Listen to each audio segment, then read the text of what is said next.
this was done. So very good evening, everyone. And thanks for staying back in the last talk. And I have tried to keep it very generic because I know many of the audience here, they are not from the core technical background. So I'll try to give you an overview of what we are trying to do with respect to making or finding the scientific evidence for the working of Ayurvedic formulations. So, WHO estimates that 80% of the world population still relies on home remedies for their healthcare issues. And as you can see over here, different parts of the world have their own traditional medicinal systems, amongst which this traditional Chinese medicine system is very well studied. It is extensively available and it is archived very properly.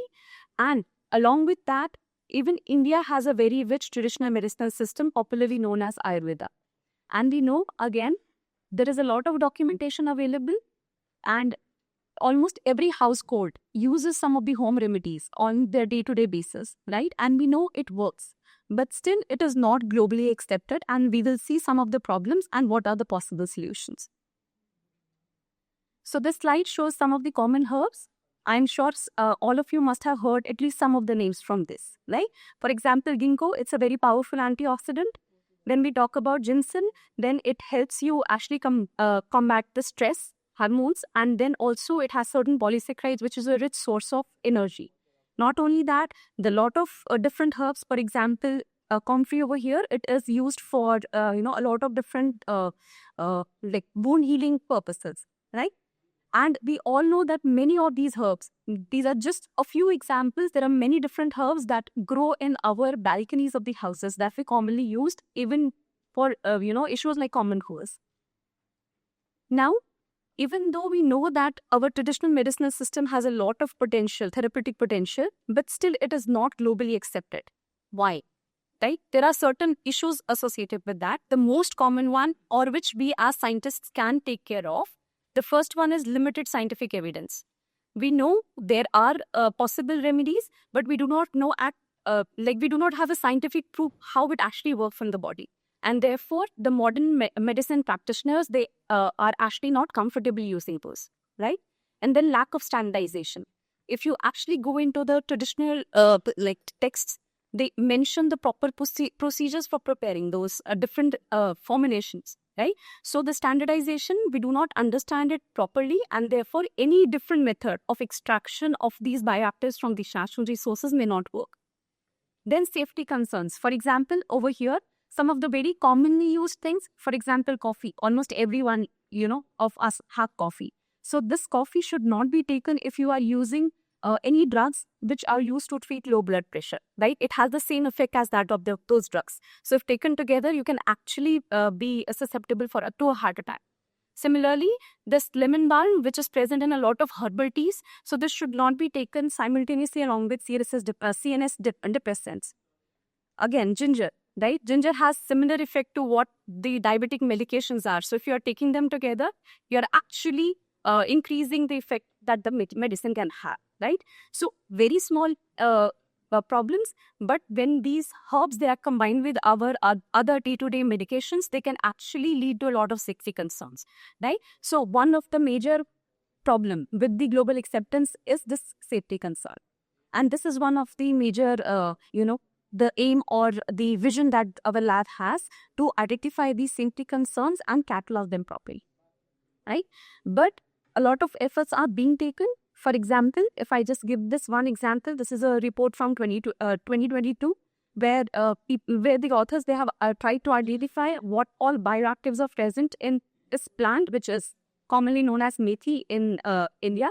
So they have tried to identify all the bioactive components which are present, what chemical classes do they belong to, and what bioactivity they have been labeled with, right? So a lot of efforts are being made. Again, a lot of dialogue has started happening between the traditional medicinal system practitioners and the modern medicine practitioners, and they are trying to understand the two systems so that there can be some integrative approaches that can be brought together. So my group is working with ashwagandha from a very long time. So when we look at ashwagandha, this is considered to be the queen of Ayurveda. So ashwagandha is considered, or it is associated with a lot of different biological effects or therapeutic effects. As you can see over here, traditionally it is known to improve immunity. It releases stress and anxiety. It actually is associated with the combating the neurodegenerative disorders. It increases stamina and endurance, and it is also known to stabilize blood sugar, right? It has a lot of bioactive components, and some of these components are associated with the different biological activities that we talk about. And now, to prove the scientific evidence, a lot of these bioactives, they have been linked with these like therapeutic activities, and a lot of clinical trials are underway, right? This is what we have traditionally, and people are trying to prove it scientifically. And then we look at the way ashwagandha is generally consumed, is that it is the root powder that is available in the market, right? But then I very closely work with a group in Japan, in AIST, and they have shown that different parts of ashwagandha have a very different composition of bioactives. So when we talk about roots, it has high concentration of bioactive vithinolide, which is vithinol, and it is associated with all these activities that we talk about. But if we move to different parts of the plant, for example, if we move to the leaves of the same plant, it has higher constitution of vitiferin A, and this component over the years has been shown to have anti-cancer activity, right?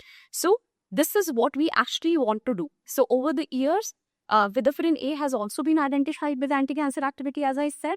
So these are different hallmarks of cancer, and these are the different ways in which we try to tackle these hallmarks, and these are different protein markers that have been associated with these hallmarks of cancer. So a lot of molecular level studies have been done that show how these different proteins are modulated upon consumption of ashwagandha in different forms, pure bioactive components or as extracts, and what effect it has. So this is just a summary of the same. So this is what we want. We want to generate a landscape of the bioactives from these different medicinal plants, and you want to prove how these bioactives actually work inside the body. And in the last 5 years, I have worked on some of these bioactive components from different natural sources. For example, I was mentioning vitiferin A and vithinol from ashwagandha, fucoxanthin from marine carotenoids, cape from honeybee propolis, and tecterogenin from blackberry lily.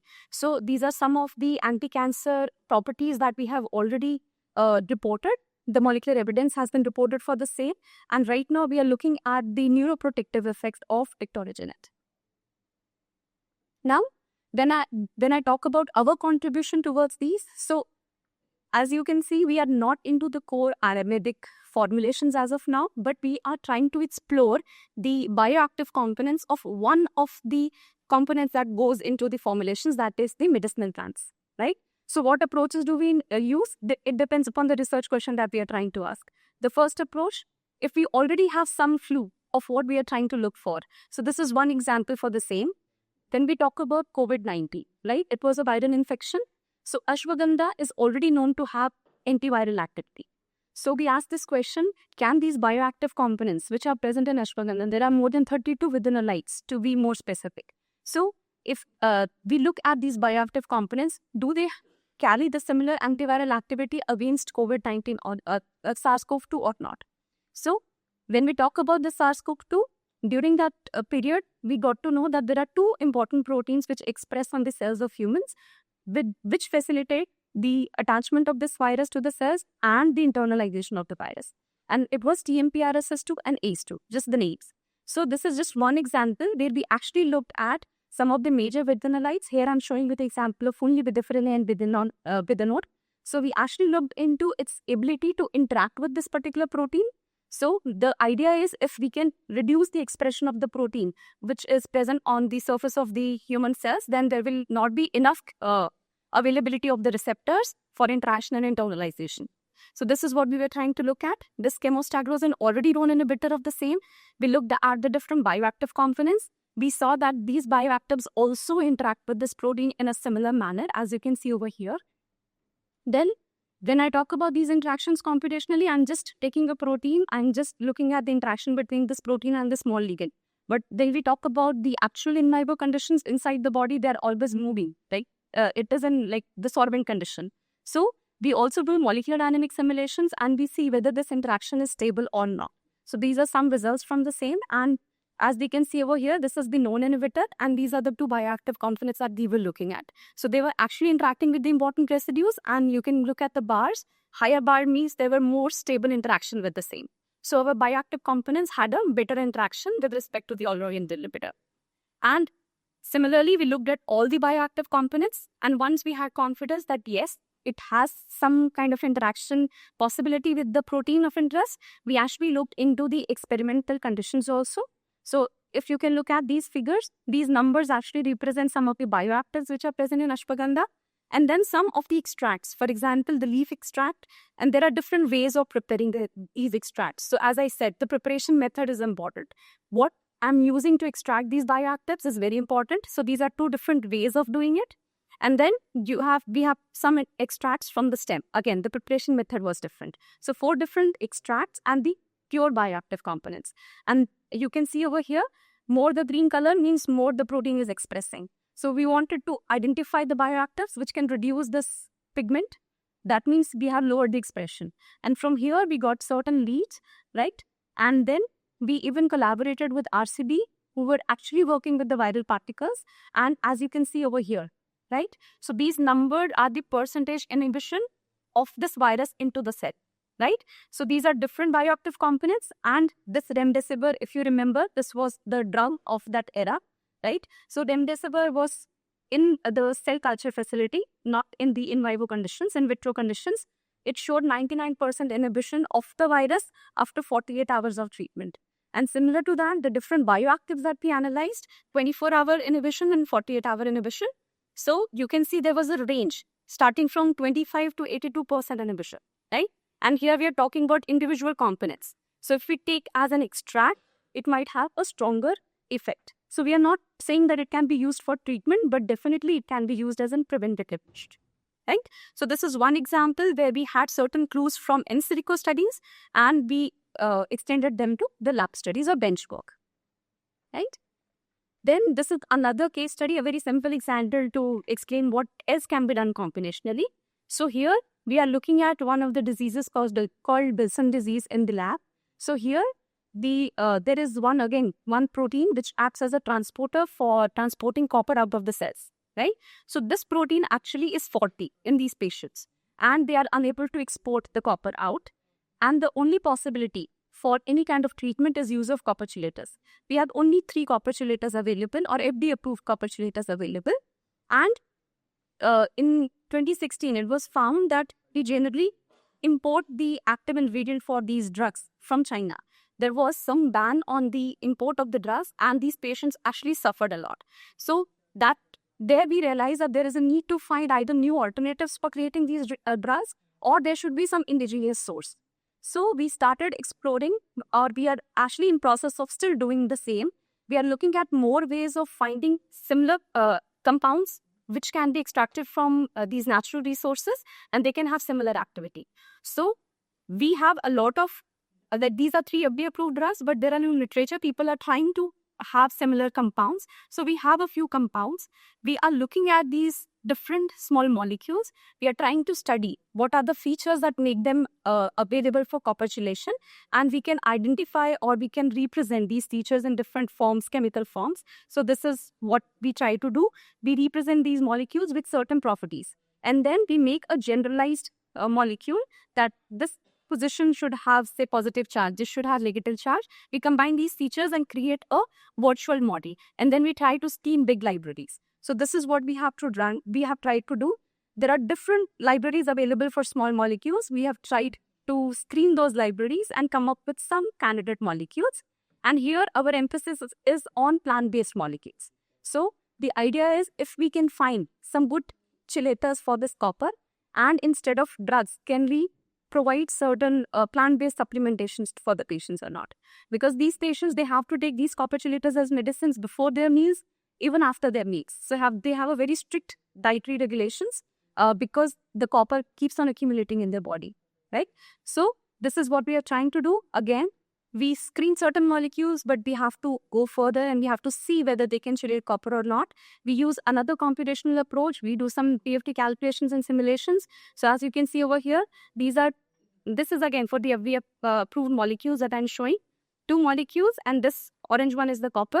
And with the simulation, we show actually how this copper gets chelated with these molecules, or a single molecule, and it is able to chelate the copper. Like this, we are trying to do it for the molecules that we have screened, and then once we have some confident leads, we'll be testing them in the lab. So again, this is one of the ways in which we can identify some bioreactor with the preferred biochemical activities using computational approaches. Another approach that we use, again, a small case study, part of the work that we are doing in the lab. It is related to alpha lipoic acid, right?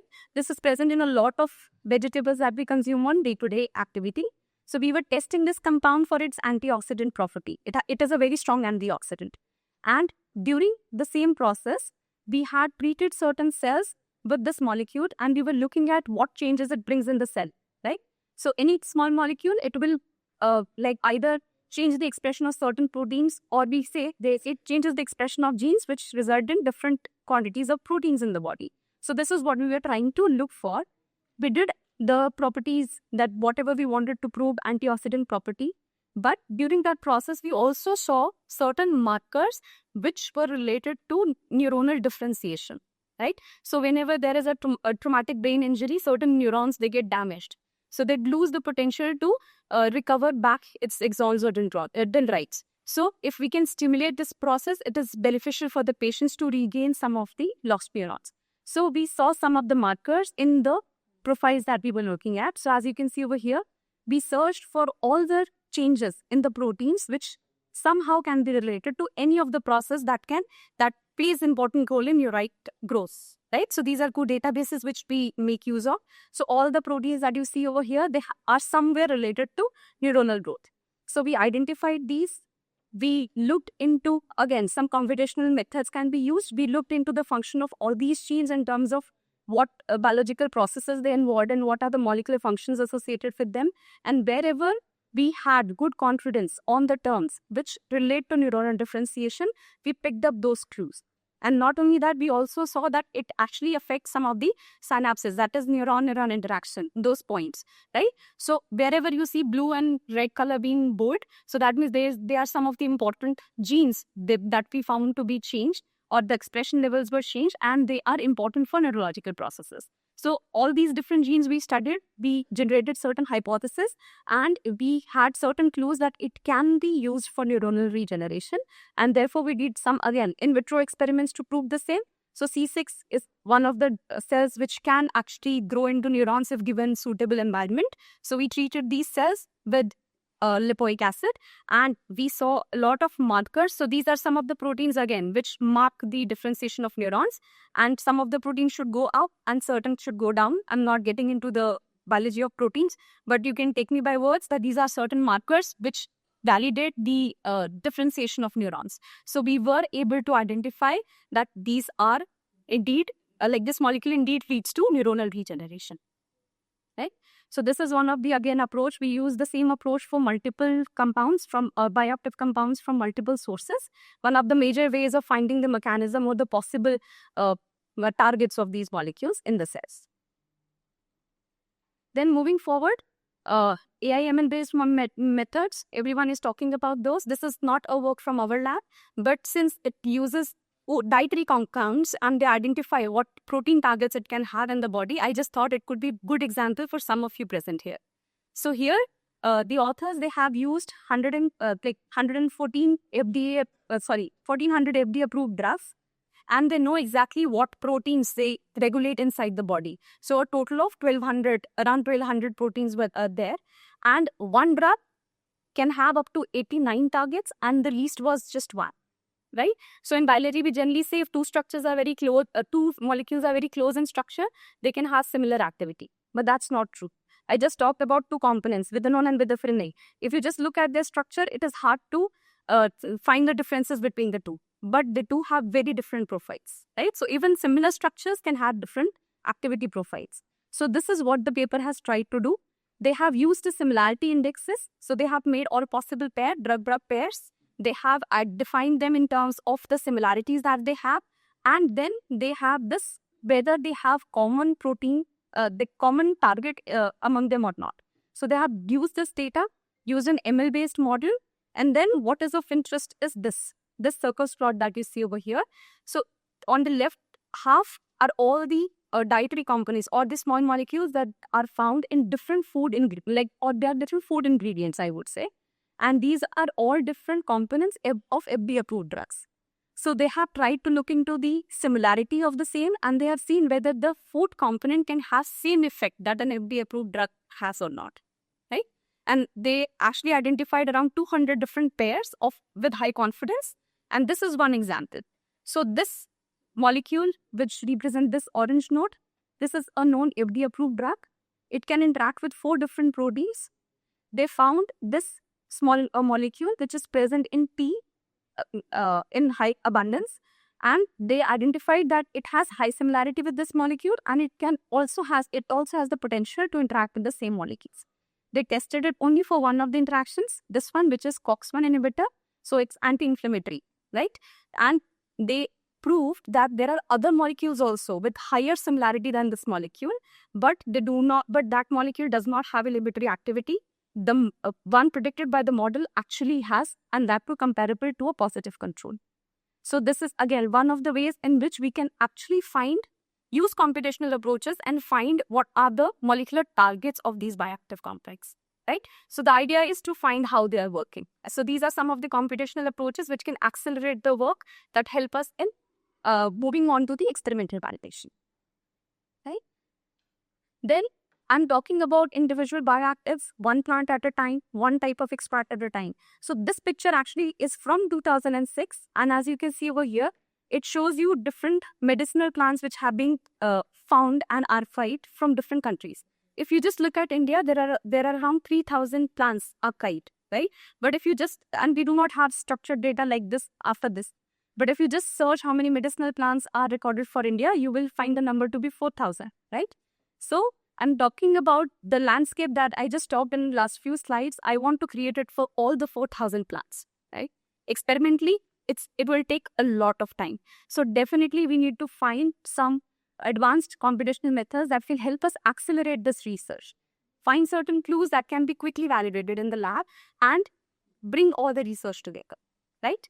And I just started like 5 years or 6 years into this field, but there are people working around, right? So the very first step is to bring all the knowledge together, to know what we already know. So for that, we have actually collected all the natural products or bioactive components from different natural resources. So there are a lot of databases, but if you look at the numbers already known, right, the maximum is 60,000 in one database. So we have tried to bring all this information together, and we have actually looked into, or we have manually created a lot of molecules from the existing databases, and also used again advanced computational approaches like natural language processing to identify more components from the literature. And this is the number that we have reached. So we are creating a database which has all the bioactives known till date. So we have somewhere around 12 lakh molecules there. So this is one of the database that we are trying to create. We are in the final stages of, preparing it. So we'll call it NAPPRO. Different bioactives from natural resources. Just for an example, so it has multiple bioactives from, say, microbial origin. So you just click it and you get a lot of information.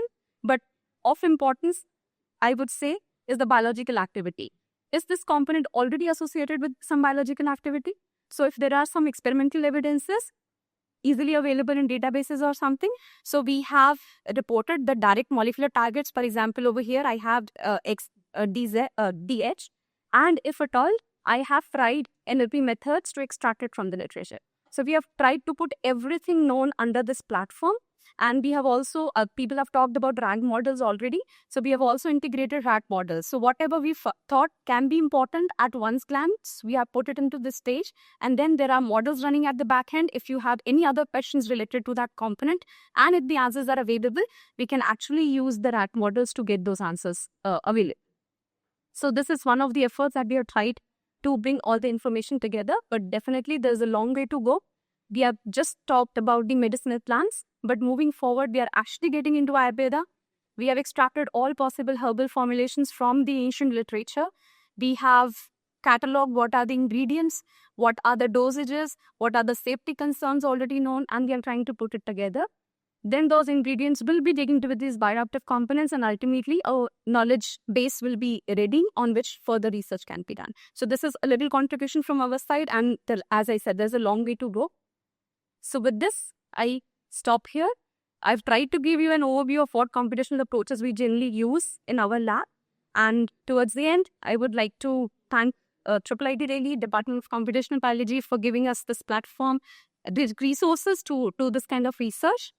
My small group, you can see some of them sitting over here. She's a recent addition. We have not been able to take a group picture after that, so she's hanging outside for now. And this is our lab web page and all the papers that I talked about, more related work that you can access from the web.